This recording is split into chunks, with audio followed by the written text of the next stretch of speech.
what he wants to do is to ensure that the second chamber, his new assembly, has a special power which enables it to prevent the government of the day from affecting a devolutionary bill or a devolutionary law or a devolutionary power in any way. If the government of the day wants to effect a change at Holyrood, then it has to get it past the assembly, his new assembly of the nations and regions, and that it will almost not fail to do, because it will be in the interests of the assembly to oppose the government of the day.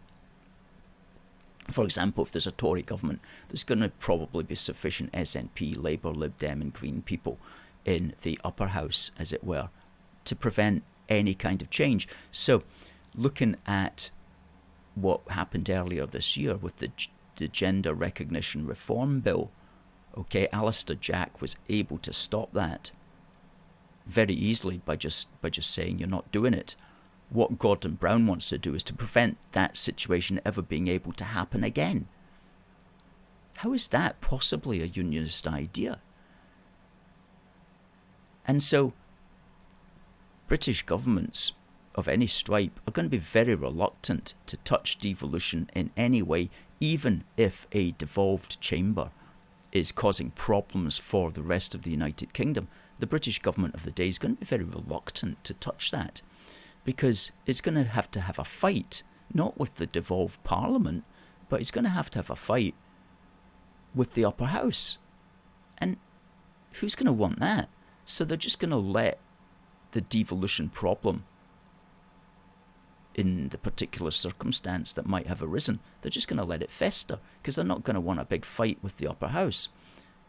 So it's not a unionist position what he is advocating here. What it is a federal position, and I'm pretty sure he's always wanted to move Britain towards being a federal nation, which is to say the four parts of the United Kingdom are basically independent in virtually everything, except one or two highly controversial issues, like, for example, defence.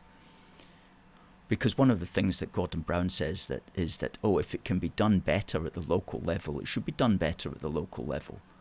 Well, I'm sure a lot of people in Scotland, Scottish nationalists, will say defence can be done better at a local level. There's a lot of Scottish nationalists that don't want Trident, for example. So they're going to say, you should be devolving defence, just so that we can get rid of Trident. And then he's going to say, oh no, defence is something that's better done at the British level. And they're going to say, well, why?